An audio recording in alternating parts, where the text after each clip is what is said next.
तयशुदा मुआहदों को 1 माह में हतमी शक्ल देंगे। $2 अरब सरमायाकारी के मुआहदों पर अप्रैल में दस्तखत होंगे। वज़ीर आज़म का अज़रबाईजान के सदर इल्हाम अलीयूफ के साथ मुश्तरका न्यूज़ कॉन्फ्रेंस से खिताब। कहा बाकू की तर्ज पर इस्लामाबाद को भी खूबसूरत शहर बनाने में मसरूफ़ है। बाहमी मुफाद के मनसूबों से दोनों ममालिक के अवाम मुस्तफ़ीद होंगे। सदर अलीयूफ ने कहा दोनों ममालिक में दिफाई ताउन बढ़ाने पर इत्तफाक हुआ। पाकिस्तान में सरमायाकारी में दिलचस्पी रखते हैं। पाकिस्तान अज़रबाईजान बिजनेस फोरम से खिताब में शहबाज शरीफ बोले दोनों मुल्कों की क़यादत ताल्लुकात को फ़रोग़ देना चाहती है। वज़ीर आज़म शहबाज शरीफ का यादगार फ़तह का दौरा, फूल रखे, कराबाग जंग के हीरोज़ को खिराज अक़ीदत।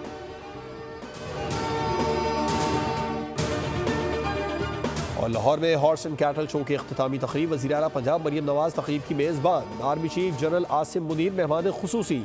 16 रोज़ा हॉर्स एंड कैटल शो में 20 बड़े इवेंट्स। पहली मरतबा शिदुर पोलो के मुकाबलों से भी शहरी महजूज हुए। नेज़ाबाजी, तीरंदाजी और घुड़सवारी के सनसनीखेज मुकाबले। पार्क्स एंड हार्टिकल्चर अथॉरिटी ने 2 रोज़ा पोलो की नुमाइश का एहतमाम किया।